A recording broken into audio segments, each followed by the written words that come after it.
I think they breaking up. It looks like Benny Boy and Wigs R Us had a conversation yesterday. And according to Axios, Wigs R Us told Benny Boy, "You're fucking crazy." And that's rich coming from him. Now, according to Axios, Wigs R Us lashed out at Benny Boy over Lebanon. Because Benny Boy said he ain't stopping this shit. He gonna keep attacking Lebanon. Which means that Wigs R Us can't get this ceasefire with Iran. Because Iran said Lebanon is a part of the goddamn deal. Then, baby, it gets worse. Wigs R Us told Benny Boy, "Bitch, I'm the reason you ain't in jail."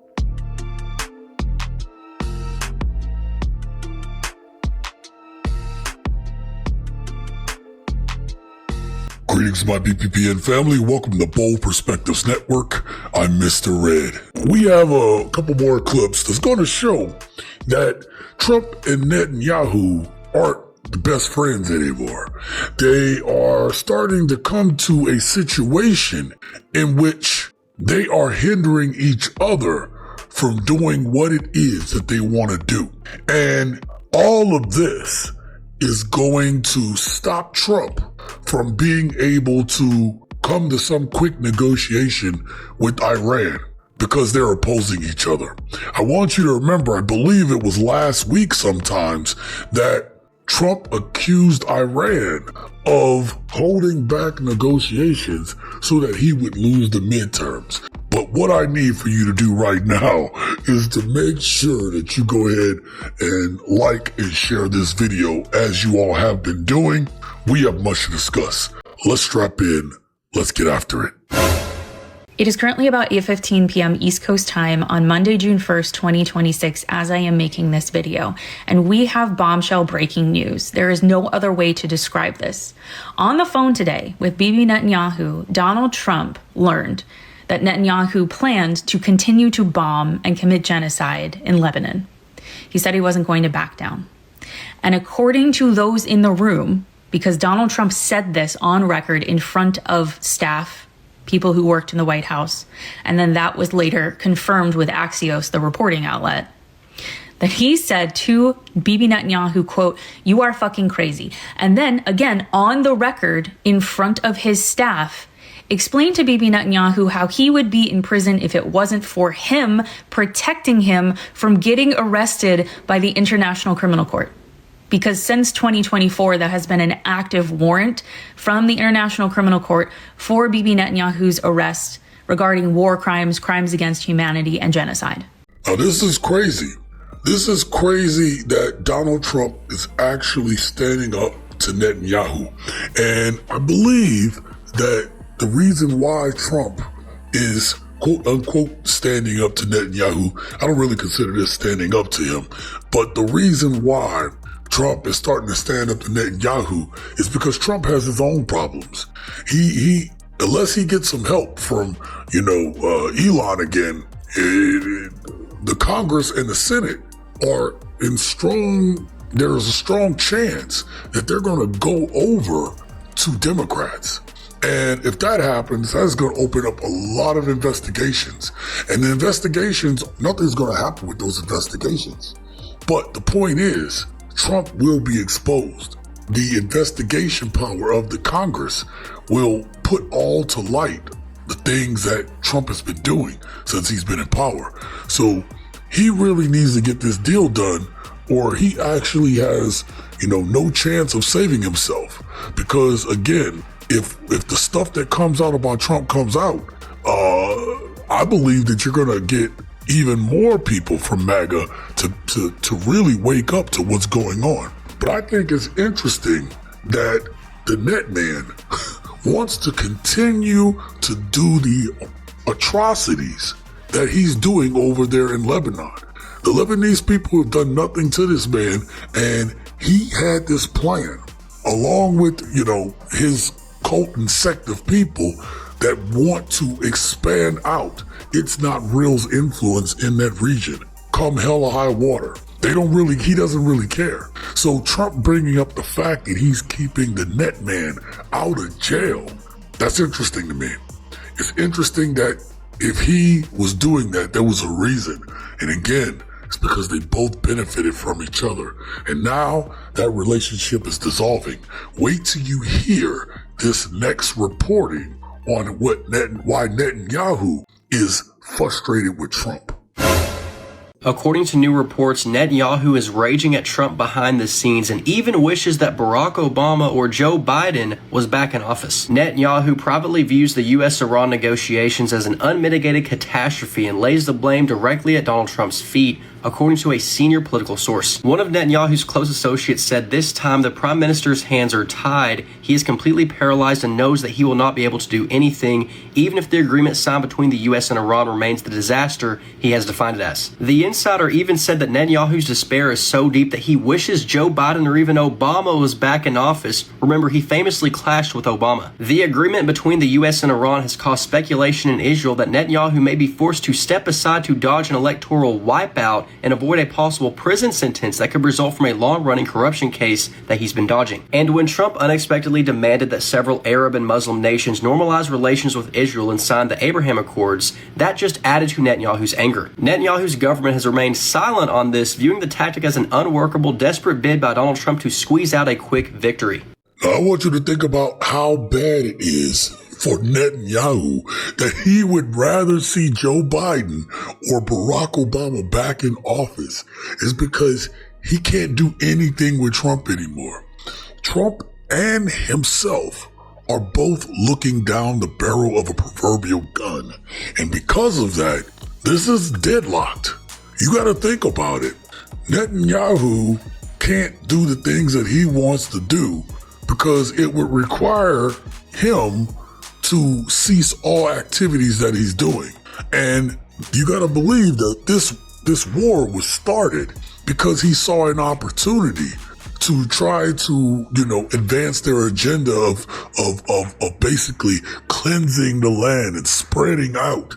This is why they're going up into Lebanon. Lebanon has not done nothing to these people. All of this was an opportunity.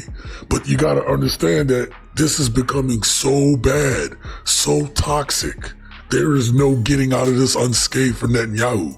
And I thought it was also interesting, and y'all tell me how y'all feel about it, but Netanyahu having the opportunity to be completely wiped out electorally in his own country, which would also potentially make it where he would have to go to jail. He would have to face the International Criminal Court.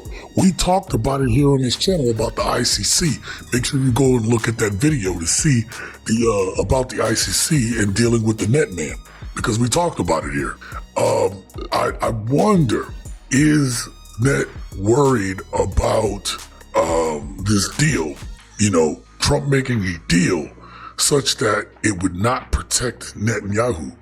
That he would certainly face justice. He needs to face justice. That anybody who conspired with him needs to face justice for what they did to those people over there. Okay? Because these are crimes. Let's just call it what it is. But oh my God, this is becoming a really messy divorce. Donald Trump, who could not successfully negotiate an agreement to buy the silence of Stormy Daniels, is now trying to get Iran to agree to what it agreed to 11 years ago. And while they're at it, please reopen the Strait of Hormuz, which Iran had never closed before during any other presidency and any other conflict. It took Donald Trump to achieve the closure of the Strait of Hormuz in Iran, and now Donald Trump will consider it a negotiating triumph if Iran simply reopens it. So Donald Trump's incompetent negotiators are negotiating tonight for the world as it existed before Donald Trump became president the first time. And that buffoon tore up that agreement in his first term and is now begging Iran to give him the deal that John Kerry so carefully negotiated on behalf of President Obama. Now, y'all got to think about how crazy this is. This goes with the story that we've been hearing. Trump is getting on TV every day asking and saying, oh, we're going to be close to this deal. And Iran hasn't said anything. Iran has kept their mouth closed because Iran has all of the leverage. Donald Trump has started something that he thought, right, his bravado and we could do it all and Operation Epic Fury and all of these terms that he wants to use, him and Hegseth, to make themselves look bigger, better, badder, whatever you want to call. that colonization mindset, thinking that you could just go in there like y'all did Venezuela, not understanding what the landscape was with Iran, even getting rid of the general, the black general who knew all about Iran, got rid of him, and now Trump is in a corner, bent over on a table with his pants down and a red ball in his mouth. And Iran is saying, break out the gimp. This is where we're at right now. I mean, you really can't make it up. It's funny to me because wasn't it Trump that also said that Barack Obama was going to get us into a war with Iran because of his incompetence? Isn't that what he said? That an incompetent leader was going to be the one to get us into the situation. And here we are. 10 years later.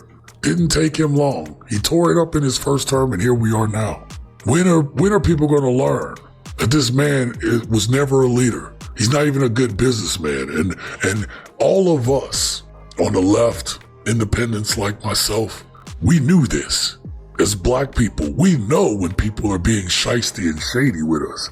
At least if you got any sense about you. We knew this already. And this is why it's hard for us to forgive these people who, all of a sudden now they have an epiphany that Donald Trump is a terrible person because their gas prices went up. No, Donald Trump is a terrible person along with the people around him for the shit that I'm going to show you next. Didn't you see that we just took out Iran's leader and that we're going to take all the natural resources, so that in turn is going to make America prosper by making oil prices and gas prices go down, and everybody's going to benefit from this? I don't understand why you aren't happy. We're basically the powerhouse of the world again. There was a little girl in the Epstein files that said Jesus Christ made her feel safe. So Jeffrey Epstein and a friend dressed up as Jesus Christ when they murdered and tortured her and then talked about it in emails like it was another day at the office. I played that last clip because I want to put everything in perspective. I want you to remember that part of the reason that Trump may have gone along with this war, no other president listened to It's Not Real when it came to trying to start a war with Iran except Trump. And the reason that Trump came to that conclusion is because he was under so much scrutiny and fire because of these Epstein files. He would be willing to do anything to keep himself out of the spotlight for this because it's bad. It's as bad as what that young man said in that last clip. If this was your daughter, your mother, aunts, your little nieces, right? Unless you're a complete goddamn sicko, this would make you sick to your stomach. You would want revenge. You would burn the world down just to show that we're not dealing with this shit. Other countries get it, but we here do not. And now this country is way worse than it's ever been. And we haven't even seen the full ramifications of it because the world hates us. Everyone hates us. In a global economy, everyone hates the United States. So even if we come out of this deal and Trump gets a signed deal, so Strait Hormuz is open, you have to understand the amount of damage that this has done to us on the world stage is we may not see this change in our lifetime. If you were old enough to vote and listen to this, you may not be alive by the time this thing gets straightened out. We cannot allow these people to continue to use us as pawns in a fight over a class of people that have used kids to benefit, enrich, and pleasure themselves. And this is why it's hard for us to forgive people on the right, because you all worried about your gas prices before worrying about the safety of children. All of a sudden, there's a war in Iran. Since that started, Epstein interest has gone down 95% online. People have immediately forgotten about the things that have happened. The Epstein files are not a trend. It could have been your kid, and if it was your kid, I guarantee you would not give a shit what war was going on or what was happening in the world except that. Stay vigilant, stay engaged, stay revolutionary.